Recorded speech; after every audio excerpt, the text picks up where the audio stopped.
और अब आपको ले चलते हैं यूपी के हमीरपुर। पीएम मोदी क्या कह रहे हैं, सुनवाते हैं।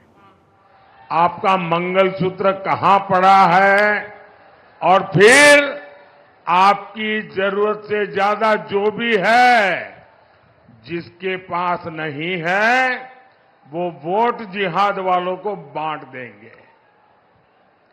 क्या आपने अपने माता पिता की संपत्ति को बांटने देंगे क्या? आप फोटो निकालने में मशहूर हैं कि सुनते भी हैं? लग नहीं रहा है आप सुनते हैं। आपको फोटो में ज्यादा इंटरेस्ट है।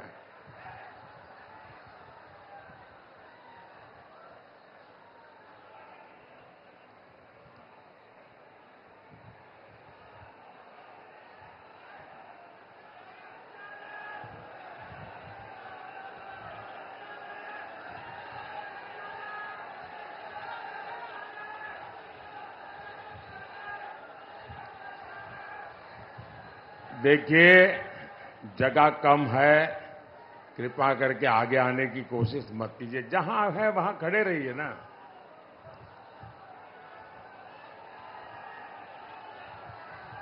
अगर आप इजाजत दें तो मैं बोलना शुरू करूं। आप इजाजत दें तो मैं बोलना शुरू करूं। साथियों, बाबा साहब आंबेडकर ने धर्म के आधार पर आरक्षण का घोर विरोध किया था और हमारी संविधान सभा ने भी तय किया था कि हमारे देश में कभी भी धर्म के आधार पर आरक्षण नहीं होगा। लेकिन जहां कांग्रेस सरकार है वहां ये लोग दलितों, पिछड़ों, उनका आरक्षण कम करके उसे भी मुसलमानों को देना उन्होंने शुरू कर दिया है।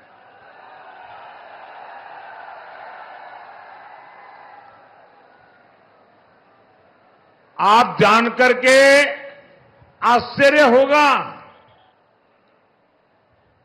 ये संविधान की कैसी अवहेलना करते हैं।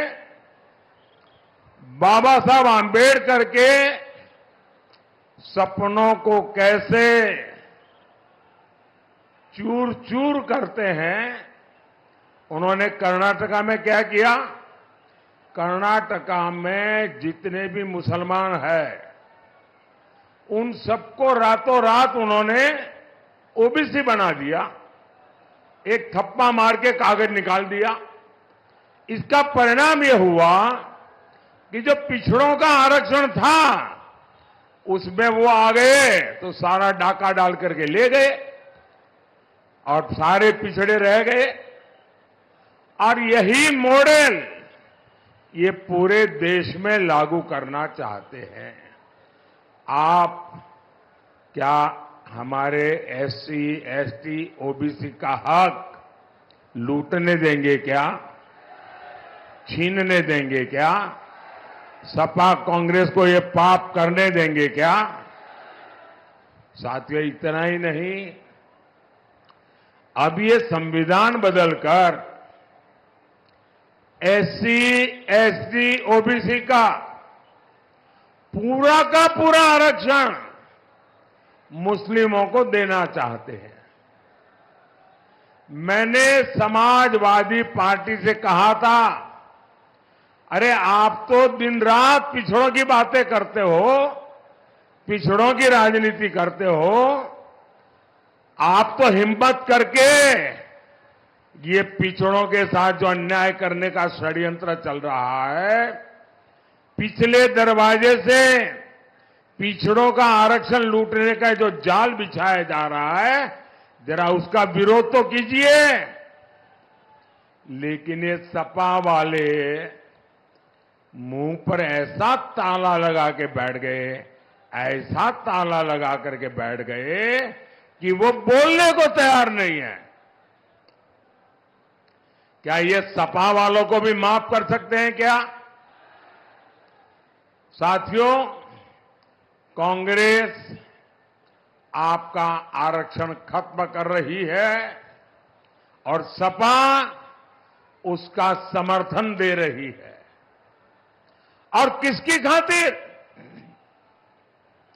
सिर्फ और सिर्फ जो वोट जिहाद करते हैं वो वोट बैंक के खातिर करना चाहते हैं।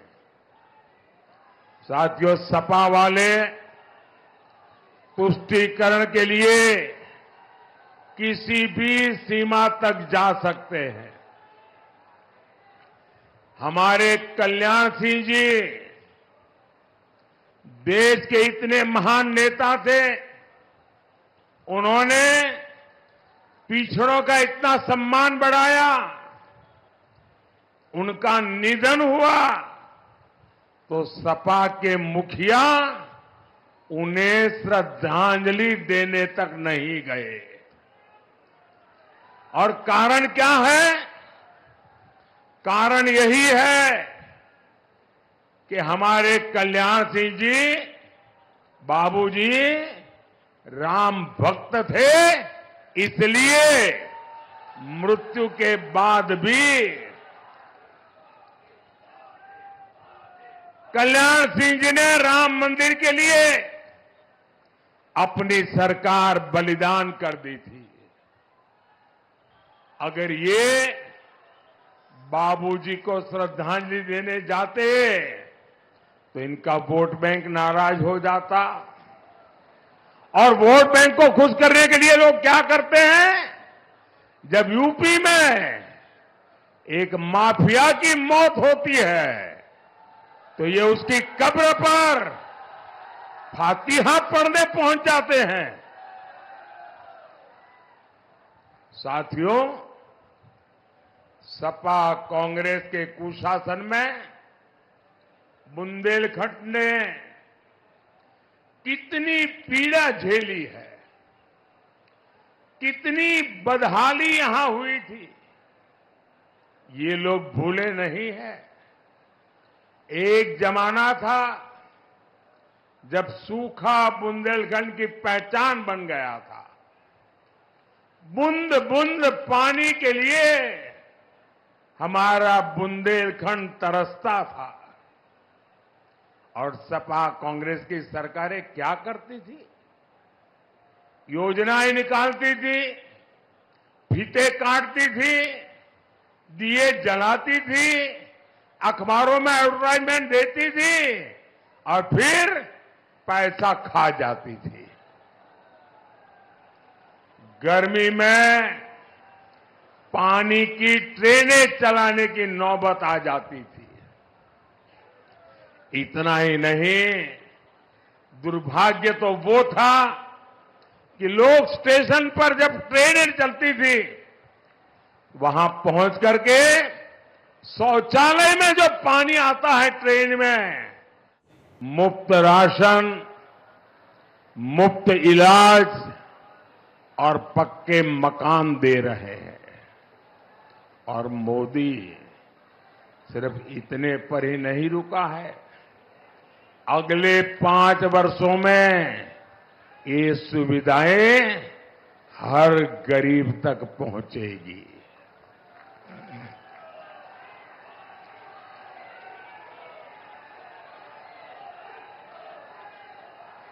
आप लोग मेरा एक काम करेंगे,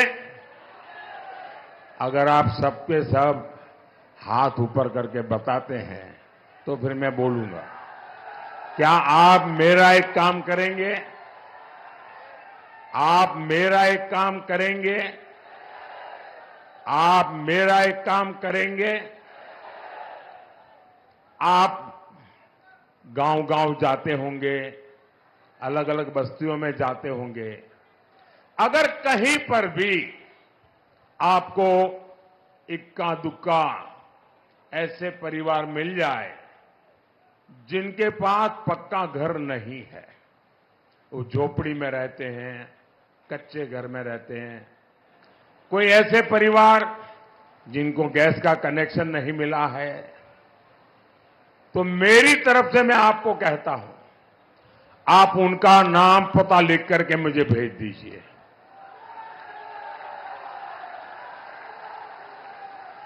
और उनको कहना कि मोदी जी हमीरपुर आए थे और मोदी जी ने गारंटी दी है कि 4 जून के बाद जब नई सरकार बनेगी तो आपका मकान भी बनेगा। आप मेरी तरफ से उनको गारंटी दे देंगे? गारंटी दे देंगे? मेरे लिए तो आप ही मोदी है। और इस काम के लिए हम 3 करोड़ नए पीएम आवास बनाएंगे, ये मैं आपको गारंटी देता हूं। साथियों, हर परिवार में आजकल बुजुर्ग होते हैं, माता पिता, दादा दादी, चाचा चाची, नाना नानी, और जो बेटे बेटी कमाते हैं उनके पास 2 जिम्मेवारी होती है। एक तो अपने बुजुर्गों की सेवा करना, उनकी चिंता करना, खुद का ख्याल रखना और अपने बच्चों की परवरिश करना। और 70 साल की आयु के बाद कोई न कोई छोटी मोटी बीमारी तो आ ही जाती है, तो स्वाभाविक जो बेटा बेटी कमाते हैं उन पर एक नया खर्च आ जाता है, 1000-2000 रुपया। कभी बड़ी बीमारी आ जाए तो सब कुछ गिरवी रख देना पड़ता है। और इसलिए जो बेटे बेटी कमाते हैं उन पर आर्थिक बोझ न पड़े, इसलिए मोदी ने तय किया है कि आपके परिवार के कोई भी व्यक्ति हो, आपके परिवार के 70 साल से ऊपर के जो भी लोग होंगे, अगर उनको बीमारी हुई, इलाज की जरूरत हुई, तो खर्चा आपका बेटा मोदी करेगा।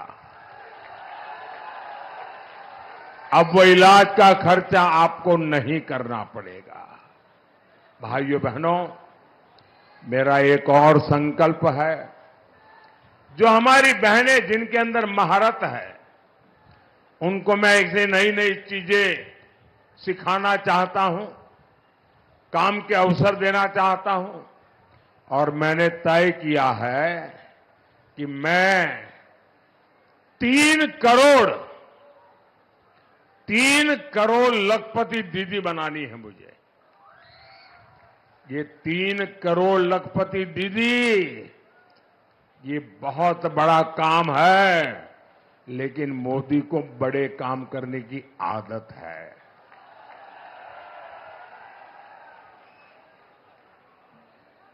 और ये मोदी की गारंटी है।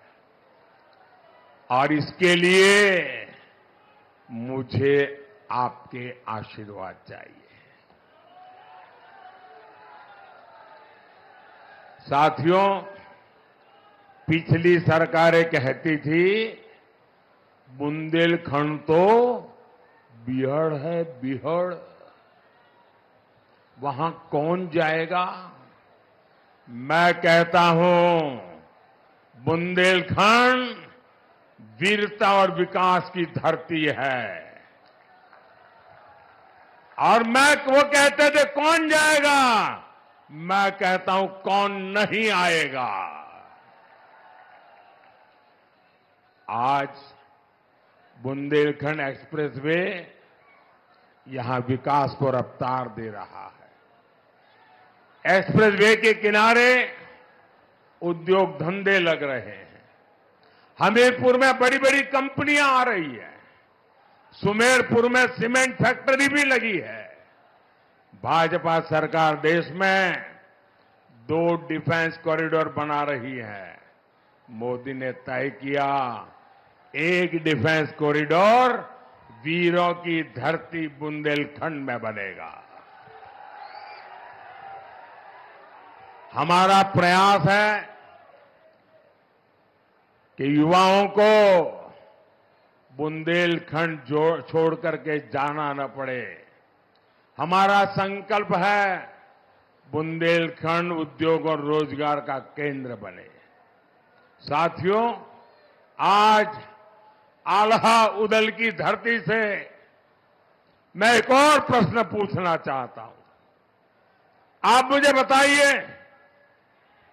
राष्ट्र का स्वाभिमान, इस मिट्टी का सम्मान कुछ इससे भी ऊपर हो सकता है क्या? हो सकता है क्या? मोदी ने कश्मीर से 370 हटाई। मोदी ने पाकिस्तान को मुंह तोड़ जवाब दिया। देश के स्वाभिमान के लिए मोदी दुनिया की बड़ी बड़ी ताकतों से भिड़ा। क्या ये सब इसलिए था कि कांग्रेस इस पर पानी फेरने की बात करे? आप देख रहे होंगे, कांग्रेस पार्टी कह रही है कि वो कश्मीर में फिर से आर्टिकल 300 वापस लाएंगे और लगा देंगे। कांग्रेस आजकल हमें धमकी दे रही है कि पाकिस्तान से डरो, पाकिस्तान के पास एटम बम है। मैं तो कहता हूं कांग्रेस के लोगों को बुंदेलखंड की इस धरती पर आकर समझना चाहिए कि वीरता क्या होती है।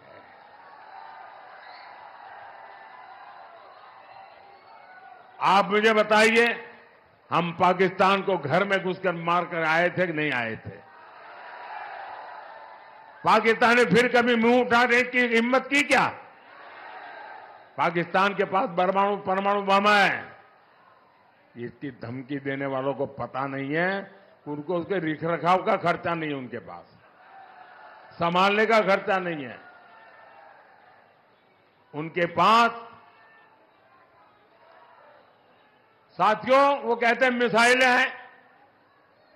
हम बुंदेलखंड में जो डिफेंस कॉरिडोर बना रहे हैं ना, वो पटाखे बनाने के लिए नहीं है, मिसाइल बनाने के लिए है। पाकिस्तान का डर दिखाकर वोट मांगने वालों को आप वोट देंगे क्या? जो पाकिस्तान का डर दिखाते हैं वो वोट देने लायक है क्या? है क्या? साथियों, 20 मई को आपका वोट सशक्त भारत, विकसित भारत, इसकी गारंटी होगा। हमीरपुर में कुंवर पुष्पेंद्र सिंह चंदेल जी, जालौन में भानु प्रताप सिंह वर्मा जी और झांसी से श्री अनुराग शर्मा जी, आप इनके पक्ष में ज्यादा से ज्यादा मतदान करवाइए। कमल पे बटन दबाएगा, और जब आप कमल पे बटन दबाएंगे ना, तो वोट सीधा सीधा मोदी के खाते में जाएगा। तो ज्यादा से ज्यादा मतदान करवाएंगे, पोलिंग बूथ जीतेंगे। 10 बजे से पहले मतदान हो जाए ऐसा करेंगे। पहले मतदान फिर जलपान, मेरी बात मानेंगे? अच्छा, मेरा एक और काम करेंगे। कमाल है यार, मैंने मेरा काम कहा तो ठंडे पड़ गए। मेरा एक काम करेंगे, सबके सब जरा हाथ ऊपर करके बताओ तो मैं बताऊं। करने वाले हैं तो वही हाथ ऊंचे करे, फालतू में हाथ ऊपर मत कीजिए। करेंगे? अच्छा, एक काम करना, इन दिनों ज्यादा से ज्यादा लोगों को मिलना, ज्यादा से ज्यादा घरों में जाना, ज्यादा से ज्यादा परिवारों में जाना, और परिवार में बैठ करके कहना सभी परिवार के मुखिया को कि बोले मोदी जी हमीरपुर आए थे, और हमीरपुर में आए थे तो मोदी जी ने खास आपको जय श्री राम कहा है। मेरा जय श्री राम पहुंचा देंगे? पक्का पहुंचा देंगे? बोले भारत माता की, भारत माता की। बहुत बहुत धन्यवाद। तो हमीरपुर में प्रधानमंत्री मोदी का संबोधन हमीरपुर में प्रधानमंत्री मोदी जनसभा को संबोधित करते हुए नजर आए और पाकिस्तान पर भी जमकर निशाना साधा। चुनावी जनसभा है और इस जनसभा में प्रधानमंत्री मोदी कई अहम मुद्दों पर बातचीत करते हुए नजर आए। हमीरपुर में प्रधानमंत्री मोदी की ये जनसभा, हमारा प्रयास है युवाओं को कहीं ना जाना पड़े, और युवाओं पर और महिला वोटर्स पर बहुत बड़ा फोकस इस बार बीजेपी का होने वाला है और रहा है। साथ ही उन्होंने महिलाओं के श्रम को लेकर के भी और किस तरीके से उनका योगदान रहा है देश की उन्नति में, इसका भी जिक्र यहाँ इस मंच से किया।